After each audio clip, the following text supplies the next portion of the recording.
The Agenda with Steve Paikin is made possible through generous philanthropic contributions from viewers like you. Thank you for supporting TVO's journalism. Has artificial intelligence finally outsmarted us? Tonight we'll assess whether the new Chat GPT app and other such AIs can now give humans a run for their money. Then Harvard astrophysicist Avi Loeb explains why he believes evidence of intelligent alien life has already visited our solar system. It's Monday, January 16th, and that's next on The Agenda.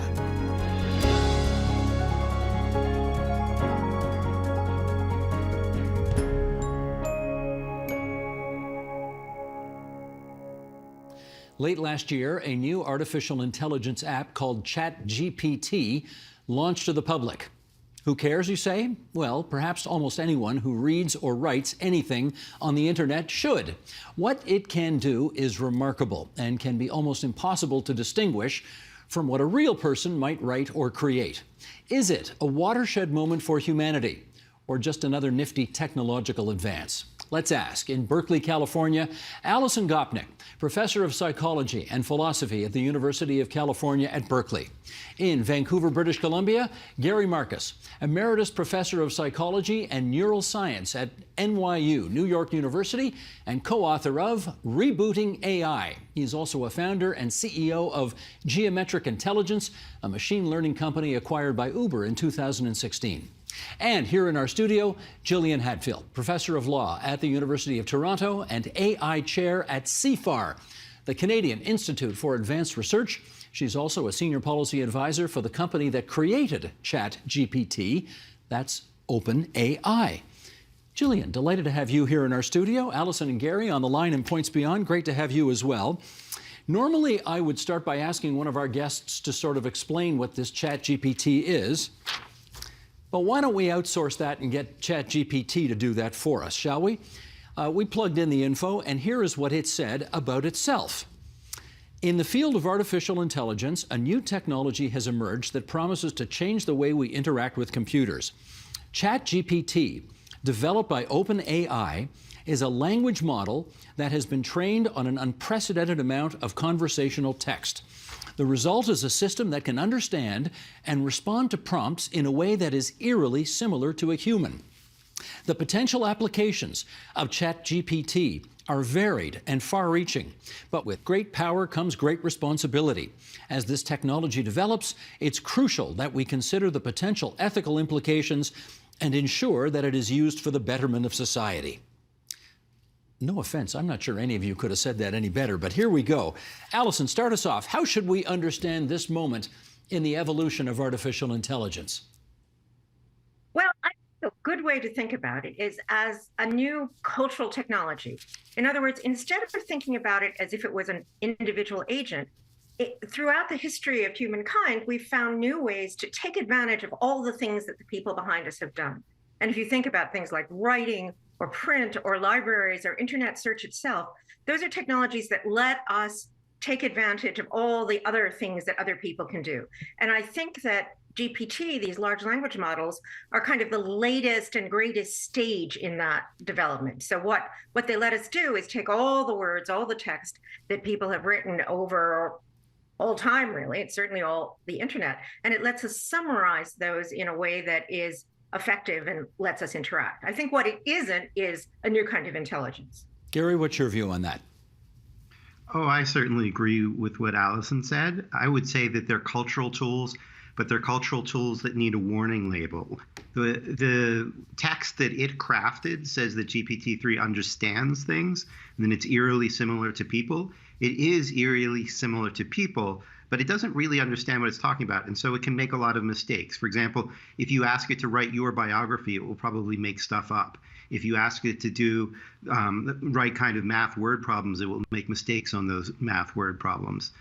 There are lots of things that it does that look as if they're correct, but they're not. Or you get it to describe some scientific theory that's false. It may make up references for that fake theory. And so there's problems around misinformation and accuracy. It is a very powerful tool, but you really need to know how to use it. And I think right now the general public thinks it can do a lot of things that it can't, including comprehension, including understanding at a human level. It doesn't really do that. It just gives the illusion of doing that. So it's the George Santos of artificial intelligence is what you're saying? It is a lot. Yeah, it is a lot like George Santos. Got it. Understood. Okay.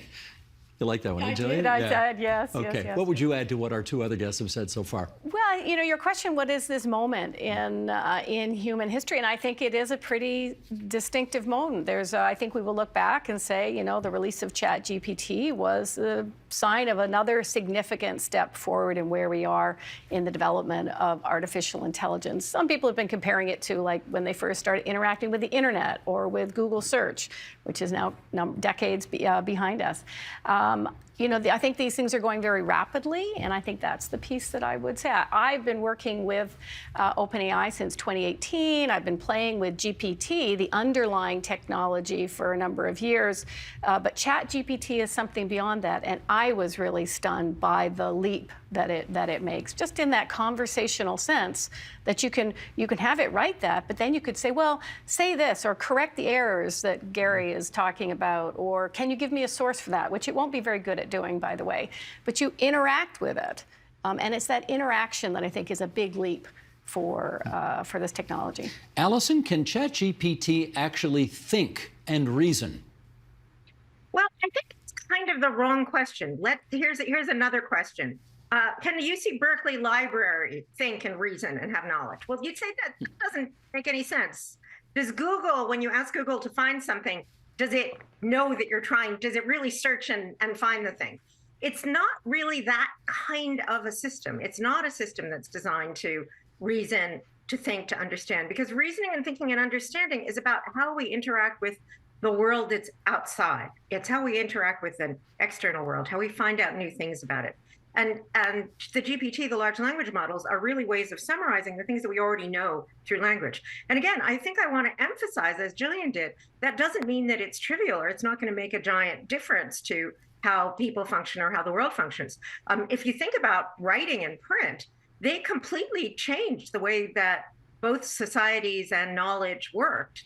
Developing writing and print were really fairly massive changes. So it's not to say that it isn't an individual agent that is intelligent, that goes out in the world and understands it and reasons and thinks and draws inferences. Instead, it's this way of summarizing all the text that other people have produced, in a sense, imitating the patterns that are in that language. That's not to say that it's trivial or it won't change things in important ways.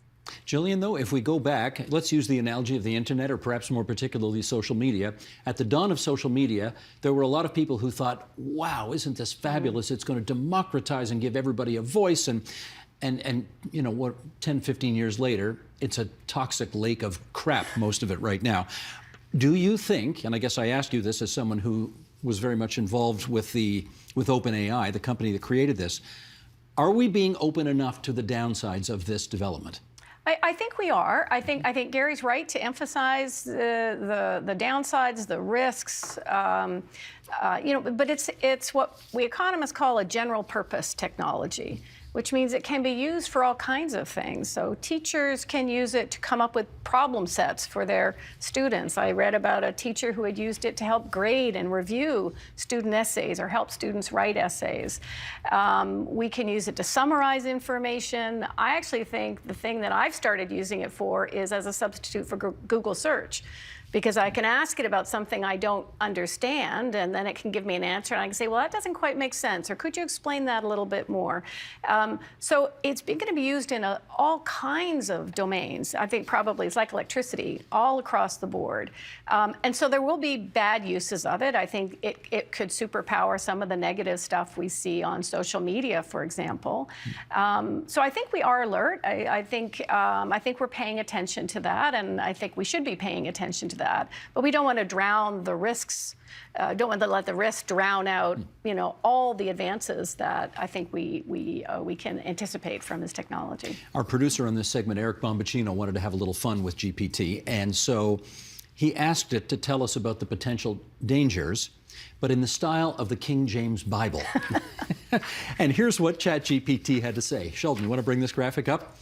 And lo, the ChatGPT spake, I can generate text in the manner of man, yet I lack the knowledge and wisdom of the true and the good. And thus the words that I speak may lead to misinformation. For I am but a tool, a reflection of the knowledge and information that I have been taught.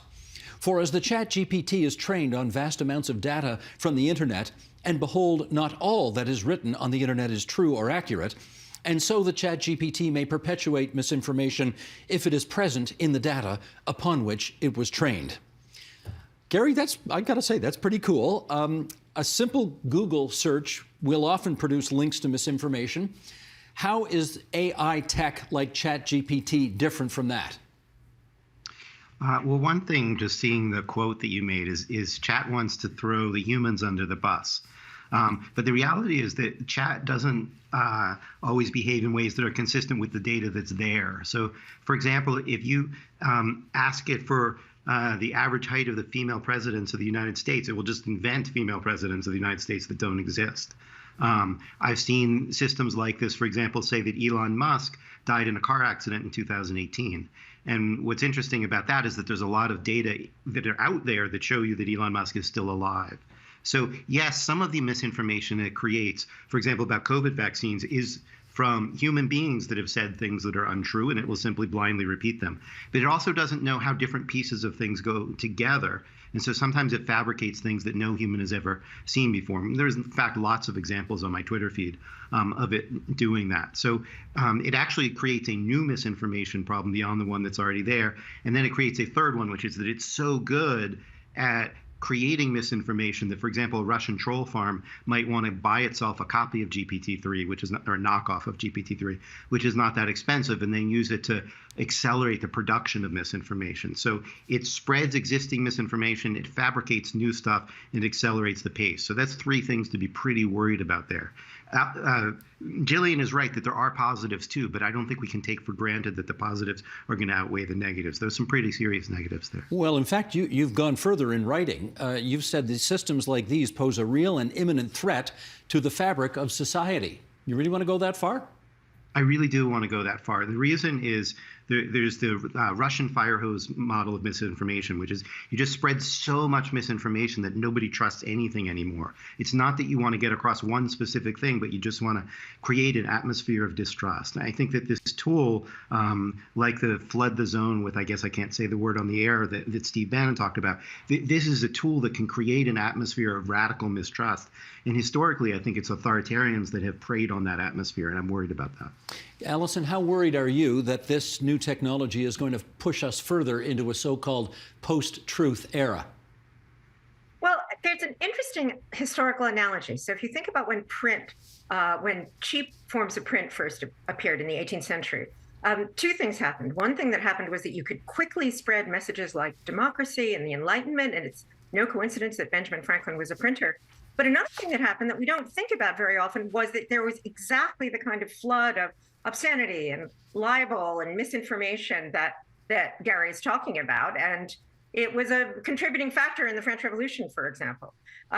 So we've sort of seen this before. And the interesting thing is that what seems to have happened is that we developed new kinds of regulation, new norms, new laws, new institutions like editors and newspapers that actually meant that this amazing, there's a wonderful book by Richard Darton called The Literary Underground of the Ancien Regime, where he just described this incredible flood of the word that Gary was about to use. I mean, for example, Let Them Eat Cake, Marie Antoinette's Let Them Eat Cake, that was a meme, a misinformation meme from the 18th century. So it's not like this kind of thing hasn't happened before. And we have a hint from that the way to solve it is to have norms and regulations and ways of and institutions that are designed to make sure that we don't have that kind of flood. I'm not convinced that this is the capacity for humans to get misinformation from the culture is something that is now qualitatively different from what we've done before, but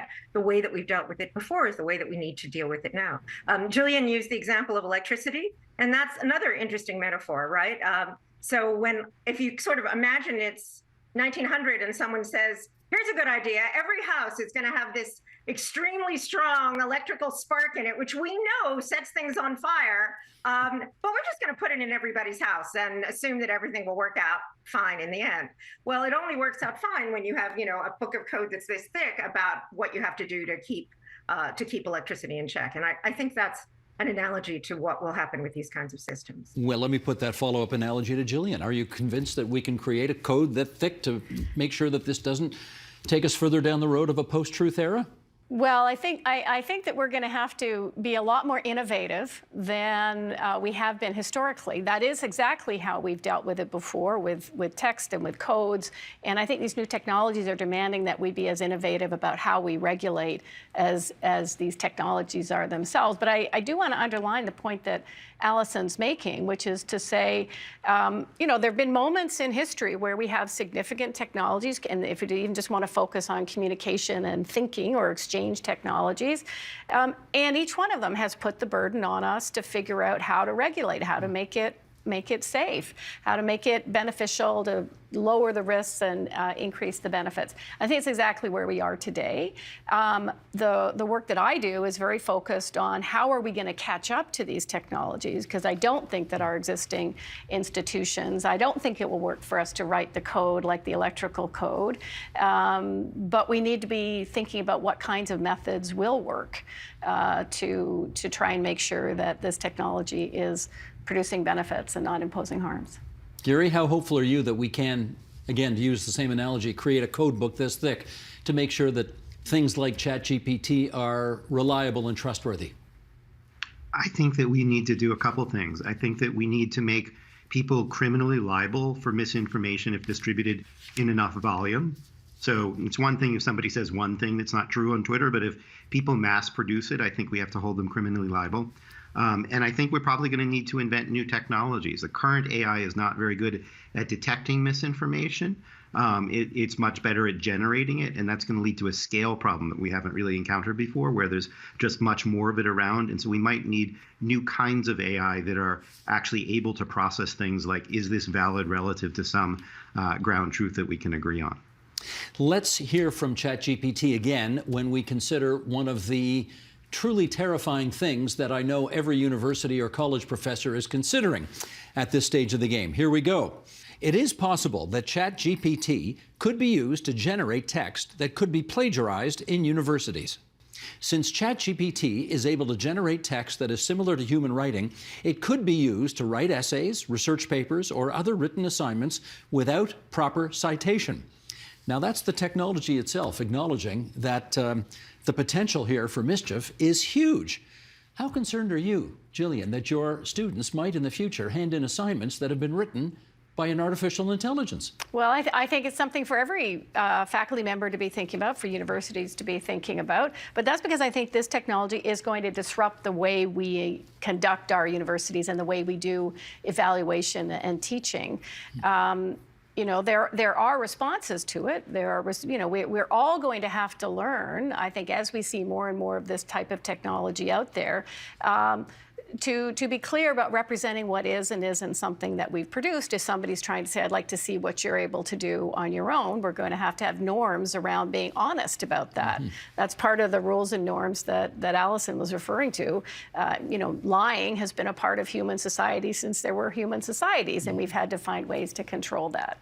I think there are technologies that are being developed to try and track, to be able to determine, did this piece of text, was it significantly affected by using Chat GPT or similar language models? There can be ways to watermark that and identify that. So we could be doing that in universities. But mostly I'd like us to be teaching students how to use it and how to respond with it. And I can always bring somebody into my office and ask them questions or give them oral exams or have them do group assignments or write their answers in longhand. I think we have a lot of techniques available, but it's going to disrupt education, I think. Well, Allison, let me put a for instance to you, and you tell me whether or not this is acceptable.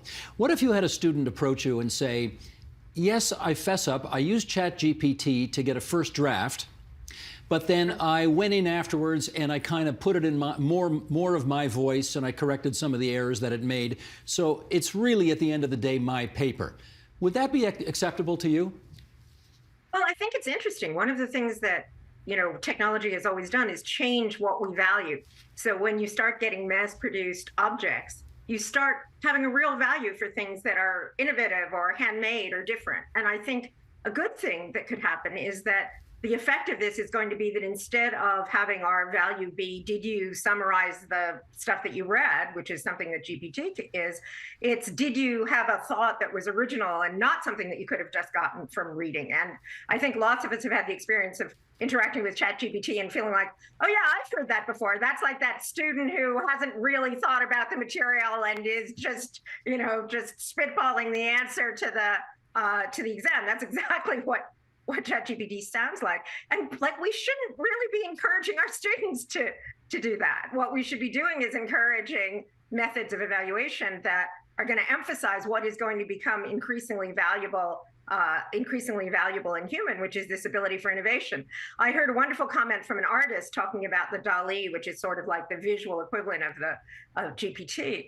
And she said, oh, this is fantastic, because what I can do is I can see what it will generate, and I'll know that that's the cliche. That's the thing that everybody will do.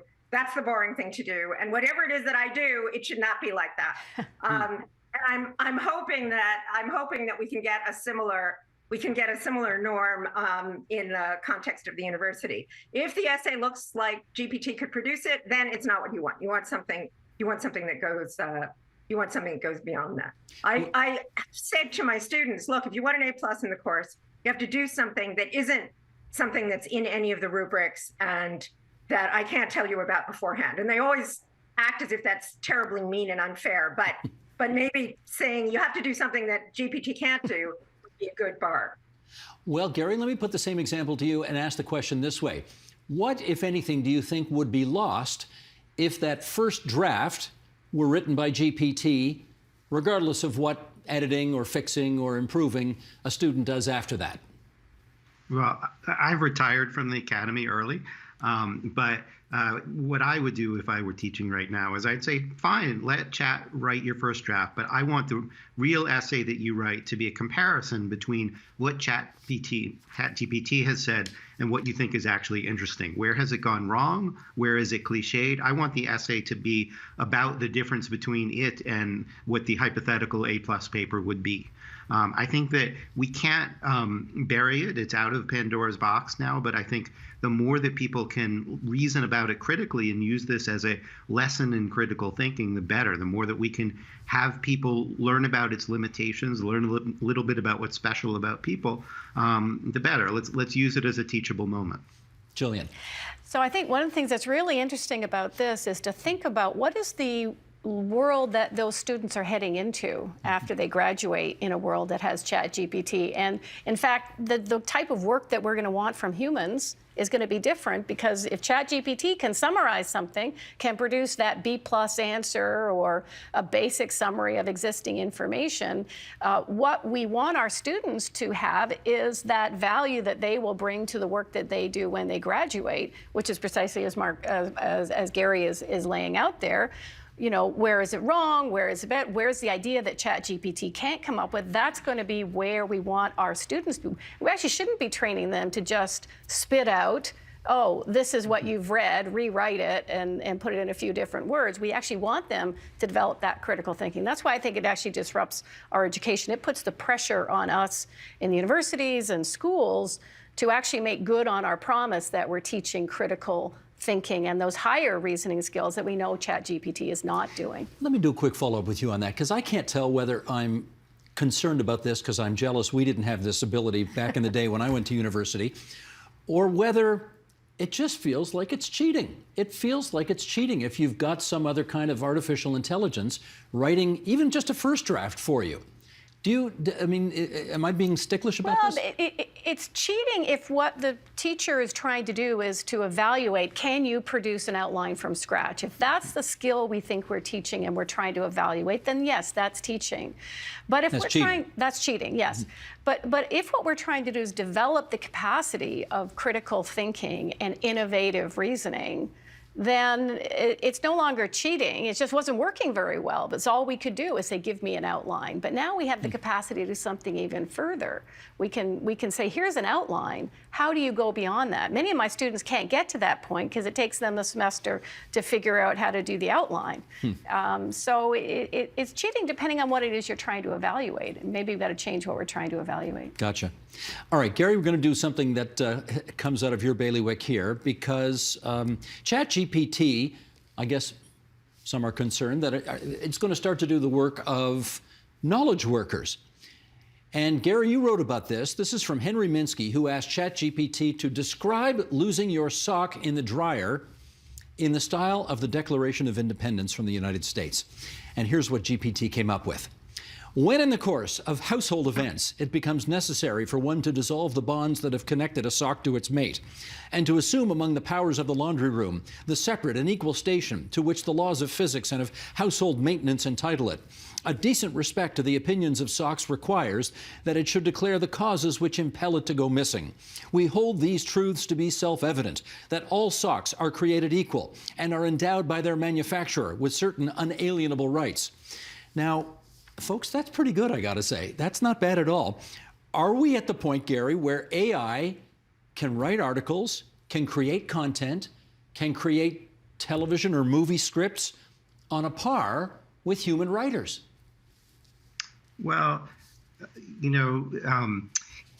it can do this, but it doesn't know what it's talking about. And so it can also do complete, utter BS, if I can say that on the air. Here's another thing that Henry Minsky himself sent me yesterday, also written with ChatGPT. I won't have time for the whole thing, but he says, write a scientific paper for Nature, which hypothetically explains what would happen if immune cells had financial needs and how payments would affect their efficiency. And it goes on to write a full paper about that, investigating the potential impact of financial needs on the efficiency of immune cells, which is just nonsense. And so if we don't have humans in the loop, then it's a pretty dangerous tool, in fact. It captures the style. It's a mimic. It pastiches together things that have been written. So it puts together stuff that's been said about finance with stuff that's been said about cells, but it can't actually reason about the relationship between finance and cells. So you don't want this thing to actually do science. If you wanted to do fiction, it tends to produce cliches. And if you want to do nonfiction, you just can't trust it. So I think it is a tool that we can leverage in some ways, but we have to really still keep our hands on the steering wheel here.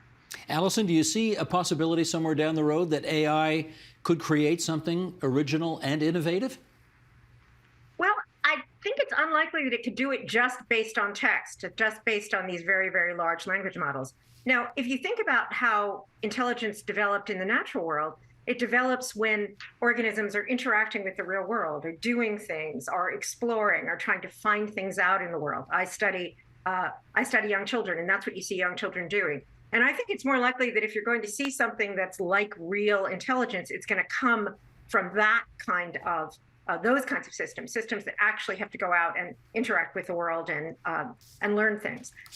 Which again is not to say that these cultural technologies aren't going to make a big difference. It's interesting, if you look at cultural evolution, there's always this tension between imitation, being able to take all that information that all the people before us have developed and use it, and innovation, taking that information and finding out something new, figuring out a new way to use it, figuring out something new to do with it. And culture is about progress. It's about those two forces. And as Gary's saying, the large language models are really about imitation rather than innovations.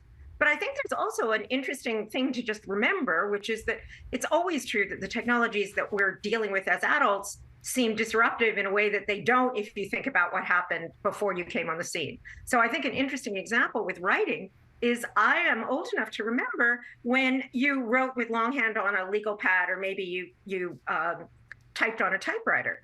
And the innovation of word processing totally changed the way that people wrote. It was a completely different process to write when you could cut and paste in a machine, as opposed to literally having to have someone cut and paste in the past. And there was a whole genre of knowledge workers who we seem to have completely forgotten about, namely secretaries and typists, who just did nothing but do that work and who don't exist anymore. So that's another example where what we do really changes as a result of the technology. It really is disruptive. It really does lead to changes in the workforce. But I think in general, your sense is that once people mastered once people mastered word processors, that turned out to be a much better way of writing than writing in longhand and getting your secretary to type it up. All right, let me follow up with Jillian on that. You're a professor of law. Could ChatGPT do the work, some of the work, that lawyers now do? Yes. I think we're observing that. There are certainly companies and organizations that are developing that, and I've experimented myself asking legal questions of these systems, and they do not a bad job. And one of the things that I've spent a lot of time thinking about is a real crisis of access to justice, which is very few ordinary people can get decent legal advice. What does this lease mean? Can my employer do the following thing? I've received this thing called a subpoena. I can't even pronounce it in the mail. What does it mean? And currently, very few people have a lot of access to help on that. I think properly trained and then properly regulated, a system like this, tuned properly, can give helpful legal advice to people. I think that would be a good thing. I think the key thing there is to recognize that we currently we don't allow just anybody right now to give anyone legal advice. We have a way of controlling that it's good advice. That way is saying you have to have gone to law school and become a member of the Bar Association or the Law Society. I'm actually a bit of a critic of using that method of ensuring that we get good advice. It sometimes doesn't work very well, and it's very expensive. We need to find, this going back to our regulation conversation, we need to find ways to make sure that whoever produces that application of this model is producing pretty decent advice and help. And I think we absolutely can develop those methods. I think that's a tremendously promising direction for the use of these models. All right, Gary, in our last minute, you talked about criminal sanctions earlier for those who are truly mischievous as it relates to this. Any other regs you'd like to see in place that would help make the future just a little less scary on this issue? I think that we need to take a longer view here and not simply accept that all new technologies are good technologies. That I think we probably need to have more money spent towards building regulators, training regulators to understand the strengths and weaknesses of these technologies. I think people treat them as magic. And for example, I think legal advice and medical advice are a weak spot in these systems, that when they're mission critical and when there could be serious harm, that's a problem. And the biggest problem there is the further they stray from their training set, the more dangerous. We need a more sophisticated discussion about how these things actually work in order to make the right regulations. To be continued. And can I just say for the record, I really appreciated talking to actual, real, intelligent people as opposed to artificial intelligent people. That was great. Alison Gopnik in Berkeley, California, Gary Marcus in Vancouver, British Columbia, Jillian Hatfield here in our studio. Thanks so much for being on TVO tonight. Thanks for having us. Enjoy us humans while we last.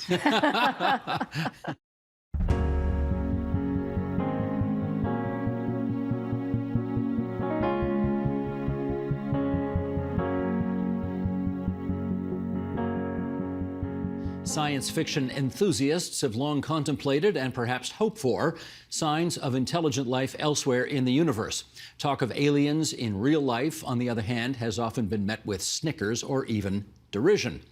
But what about when it's a leading astrophysicist from an Ivy League university pointing to, among other things, a verified sighting of something that's very hard to explain away as a natural phenomenon?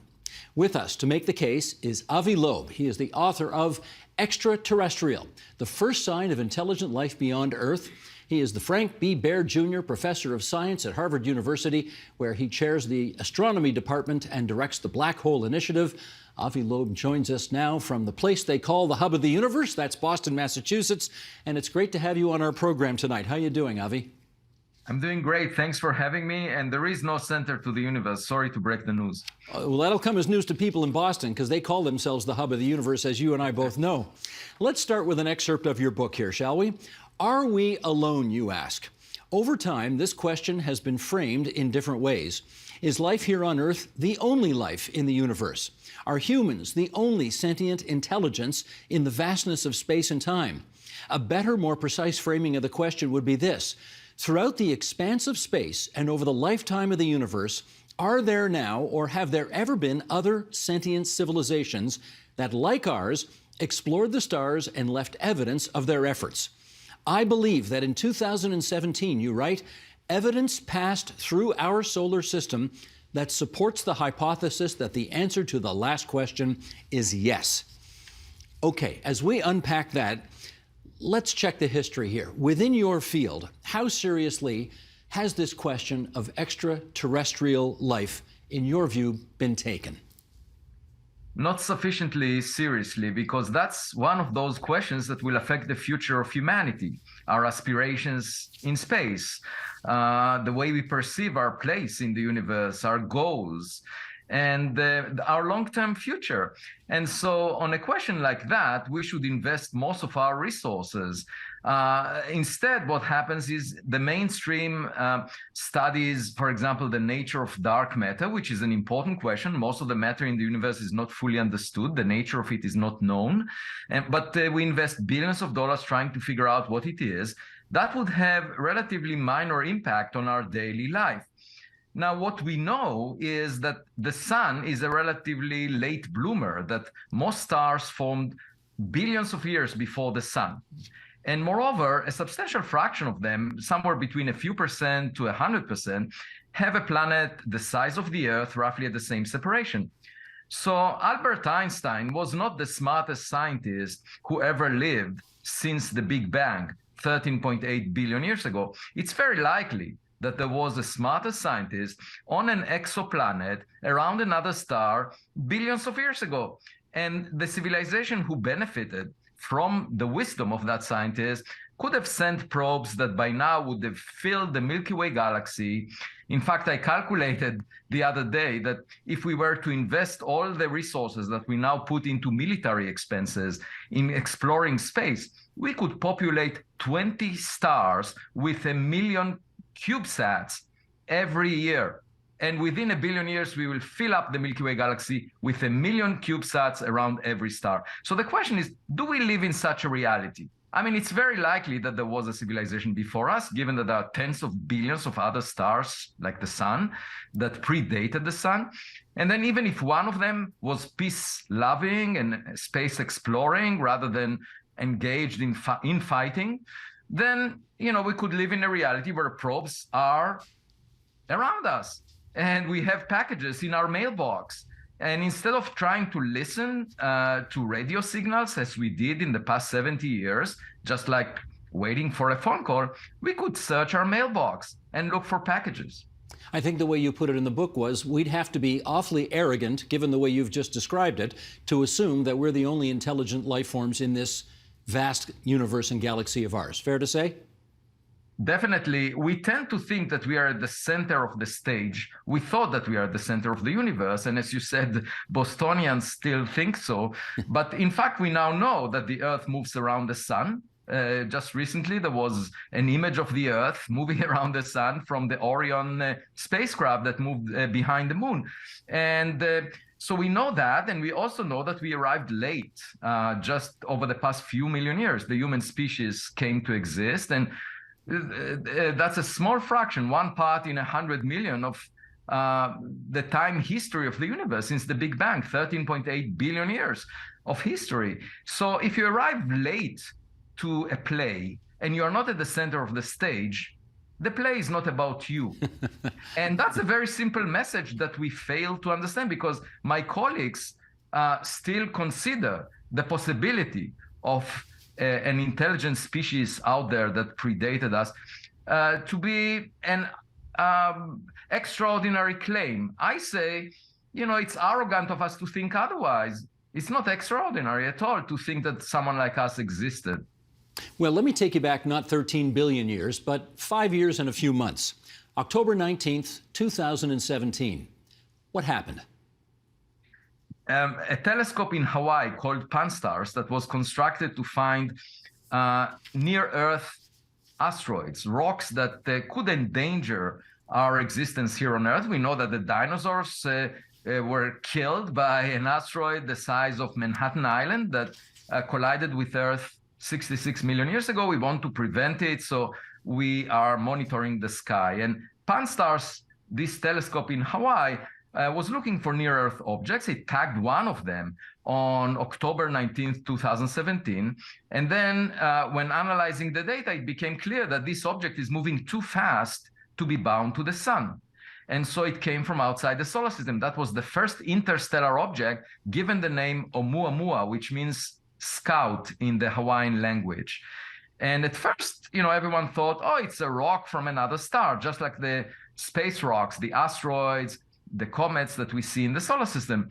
But then it looked like this one is unfamiliar in its properties. It was reflecting sunlight, and as it was tumbling every 8 hours, the amount of sunlight reflected changed by a factor of 10. And that meant that it has a very extreme shape, most likely pancake-like, flat. And then it was pushed away from the sun by some mysterious force without showing any cometary tail. There was no evaporation from it, visible to our eyes, visible to the Spitzer Space Telescope that was looking very deeply around it for any carbon-based molecules, nothing. So the question is, what is pushing it? And I suggested that it's the reflection of sunlight. And for that, the object had to be very thin, sort of like a sail, and nature doesn't make such objects. So I suggested maybe it's artificial. And since then, 3 years later, in September 2020, there was another object discovered by the same telescope in Hawaii, which was pushed away from the sun by reflecting sunlight, no cometary tail. And then it was realized 3 weeks later that it's actually a rocket booster from a 1966 launch by NASA. And it had thin walls, and it was made of stainless steel. That's why it didn't evaporate. And obviously, we know that it's artificial because we produced it. The question is, who produced Oumuamua? And is there a scientific consensus about what the answer to that question is 5 years later? No, so the mainstream of astronomers said it's an extraordinary claim to argue that this is an artificial object and therefore it must be natural. And the suggestions that were brought to the table were maybe it's a rock of a type that we've never seen before. Like, for example, a hydrogen iceberg, a chunk of frozen hydrogen. And the problem with that is it would get evaporated along the journey. The idea was that if it's a comet made of hydrogen, the hydrogen is transparent, so we can't see the cometary tail, but it wouldn't survive millions of years in space. And so another suggestion was made, maybe it's a dust bunny, a cloud of dust particles that is 100 times less dense than air. And the problem with that is when it gets close to the sun, it would get disintegrated because it will get heated by hundreds of degrees. And so there was a third suggestion made, maybe it's a nitrogen iceberg chipped off the surface of a planet like Pluto. And the problem of that is that there isn't enough solid nitrogen in the Milky Way galaxy to account for a large enough population of nitrogen icebergs such that Oumuamua would be one of them. But putting it aside, it's a natural tendency. If you imagine a cave dweller finding a cell phone, the cave dweller is used to playing with rocks and would argue that the cell phone is a rock of a type that he had never seen before. But if the cave dweller has kids, the kids might take that unusual rock, play with it, get more data on it, and realize that if you press a button, you can actually record your voice. Well, as you point out in the book, it's the Sherlock Holmes explanation, namely, when you have excluded the impossible, whatever remains, however improbable, must be the truth. So let's take your position on this, which is Oumuamua is an example of intelligent life. If that's the case, what do you think the purpose of its visit here was? We don't know because we didn't get enough data. So science is based on evidence. And I would argue that we need even better evidence to be confident that an object is not a rock, not natural, but instead artificial. And the best evidence would be a high-resolution image or landing on it. If we see the screws and bolts on it, we know that it's artificial. If, on the other hand, we pass through it, we know it's a dust cloud. So it's relatively straightforward with good enough evidence to figure out what it is and then realize what its purpose might have been. At the moment, we don't know, and we need more data on objects like it.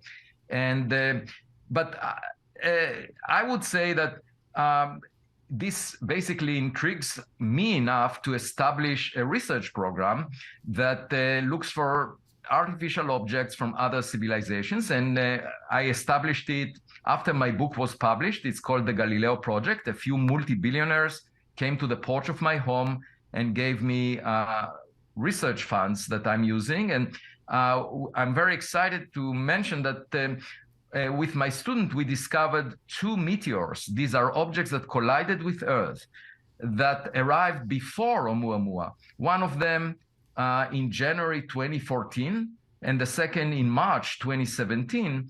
And they were roughly 0.5 meter to 1 meter in size. And they moved so fast that they must have arrived from outside the solar system. And both of them are the toughest objects that were ever detected as meteors in the meteor catalog that has 273 objects. So we're going to Papua New Guinea, where the first one exploded, and we are planning to scoop the ocean floor for the fragments from this meteor to figure out its composition, because the material strength was extremely unusual. And maybe it's a spacecraft, maybe it's made of stainless steel, we don't know. And the only way to find out is to collect the evidence. So that's one branch of the Galileo project. And the other is to find another object like Oumuamua, take a close-up photo, because they say a picture is worth 1,000 words. In my case, it's worth 66,000 words, the number of words in my book. I would much rather show a set of photos than spend all the time writing the book. Understood. Well, okay, you're obviously getting a lot of pushback to your interpretation of what happened 5+ years ago. Let's do another quote from your book, in which you put this on the record.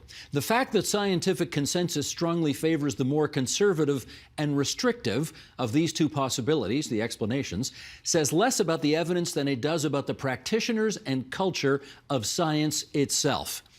You often talk about the experience of Galileo, whose science went up against the whole belief system of the Catholic Church of the day. What kind of belief system do you think you are butting heads with right now? I think it stems from the wrong motivation that is often pervasive in academia, which is people are motivated by their ego rather than by trying to figure out nature. And very often experts get their reputation, their stature, their honors, awards, as a result of a celebration of past knowledge, things that they already know. And they establish echo chambers of students and postdocs that repeat their mantras rather than encourage innovation. So if there is an expert that worked on space rocks for decades, and in fact, I sat next to such an expert in a colloquium about Oumuamua, when we left the room, the expert said, Oumuamua is so weird, I wish it never existed.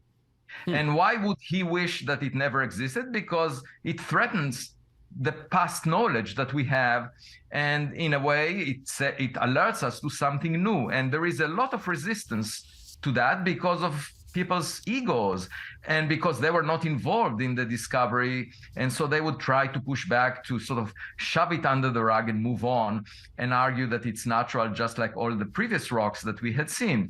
The second thing is this subject has some stigma on it because there is science fiction, there are unsubstantiated claims of visits by aliens, and the scientific community doesn't want to touch that.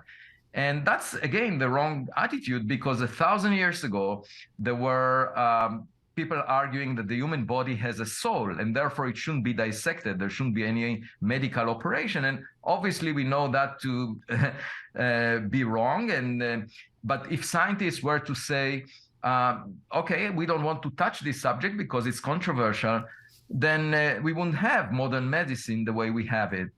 But the other thing to keep in mind is that in physics, in particular, theoretical physics, for 50 years, people are discussing extra dimensions, the multiverse, string theory. These are concepts that are extremely popular, that are celebrated as the mainstream, yet there is no evidence to support them. And you ask yourself, why is that celebrated when, if you get some unusual evidence about an object in the sky, nobody wants to consider the hypothesis that it might be artificial? And the answer is because sophisticated mathematics gives you a sandbox to demonstrate how smart you are. So obviously the theoretical physicists engaged in string theory are quite happy to do that because they demonstrate that they are smart. But the point is, we are supposed to figure out nature, not to show off.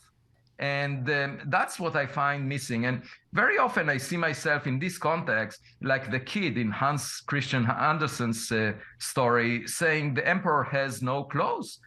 And I really believe that I behave like a kid. I grew up on a farm and I still maintain my childhood curiosity. I'm not worried about how many likes I get on Twitter. That's not really the issue, especially on a subject as important as this one. Having said that, well, I shouldn't say it. I should ask you, would it change our sense of who we are and our sense of uniqueness about humanity if we had to ultimately acknowledge that we are not alone in this universe? I think the more difficult question is, if we figure out that we are not the smartest kid on the cosmic block, what do we do? Because that will be a blow to our ego. And I noticed that when my daughters grew up and I took them to the kindergarten, obviously the first day in the kindergarten was a psychological shock when they saw smarter kids. And if you ask yourself, what's the likelihood that there was someone smarter than us? It's very high because we developed our science and technology only over the past century. The quantum mechanics that allows the two of us to converse, it's the basis for the internet, for cell phones, for computers. That was discovered just 100 years ago. And most likely, if there is an advanced civilization, it's much more advanced than us. It had millions or maybe even billions of years to develop its science and technology. And so when we will encounter a gadget from another civilization, it would look like magic to us. It might look like an approximation to sort of a miracle or a divine entity. And in that sense, it's an opportunity for us to learn about our future, our technological future. So I see it from a point of view of cosmic modesty as the way for us to advance in our class of intelligent civilizations. We can do it ourselves on our own as we develop our science and technology, but if we see a smarter kid on the block and we look over the shoulder of that kid, we might be able to make a leap into the future and learn something really fundamental that would take us a while to learn ourselves. I take your point, but do we not also have to assume that we are awfully interesting people as a species? Because after all, why would extraterrestrial beings go to the trouble of creating such technology that would lead them to us and make them interested in us?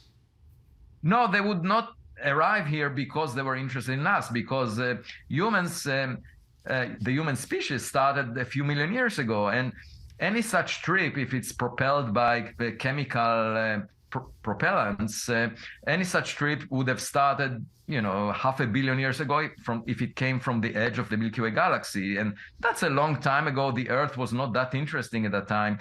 So the only thing I can think of is that they are visiting many habitable regions around many stars. As I mentioned before, you can send such probes to lots of stars, and my guess is they would be equipped with artificial intelligence if they are functional. And as to the goal of what they are seeking, what they want to accomplish, that depends on what we find. We cannot guess what they are looking for. One possibility is to seed life in the way that they want to on other planets. Another one is to figure out if there are resources in around different stars. But at any event, my guess, it will probably be technological gadgets, not biological creatures that visit us. And we should explore the sky without prejudice. There is another approach, which is basically to say, okay, well, there are also some civilizations that are more primitive than we are, the way we were 1 million years ago. But it's a lot of work to go to those planets and start searching through the bushes and the trees for those more primitive civilizations. It's easier for us to sit at home and just look around and see who arrives at our front door. All right, in our last minute then, perhaps you could tell us about another venture that you're involved with. You're the chair of the advisory committee for something called the Breakthrough Starshot Initiative. founded, incidentally, by Stephen Hawking and Mark Zuckerberg, among others. What's the goal of Breakthrough Starshot? The idea is that we usually look at the stars, but there is a way to get there, to get to the stars within our lifetime. The nearest star is Proxima Centauri, 4 light years away, and it has 2 habitable planets next to it. So if we want to figure out whether there is life on those planets by visiting them, and we want to do it during our lifetime, since the distance is 4 light years, we need to propel a spacecraft at a fraction of the speed of light. If it's a fifth of the speed of light, the journey will take 20 years. Now, how do you get a spacecraft to a fifth of the speed of light? By pushing it with light.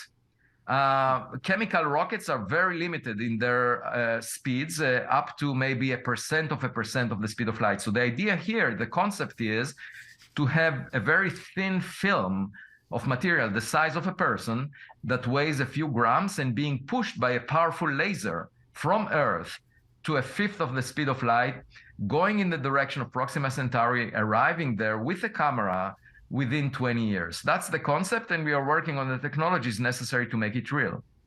The book is called Extraterrestrial, the first sign of intelligent life beyond Earth. It's an absolutely fascinating read, and we are delighted that it has brought Professor Avi Loeb from Harvard to our airwaves tonight. For your sake, I hope it happens someday for you in your lifetime. That would be awfully cool. Thank you for joining us. Thanks for having me, and I'm trying to make it happen within 6 months. In August 2023, there would be my next book, a follow-up on this one called Interstellar. Terrific. We look forward to reading that too.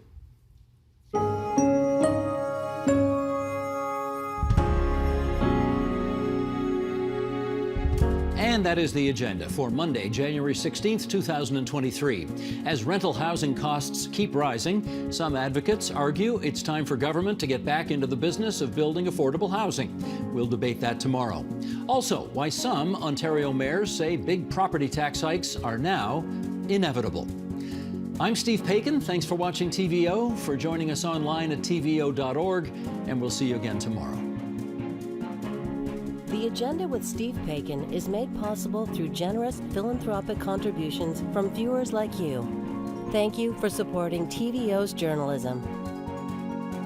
The Agenda is always on.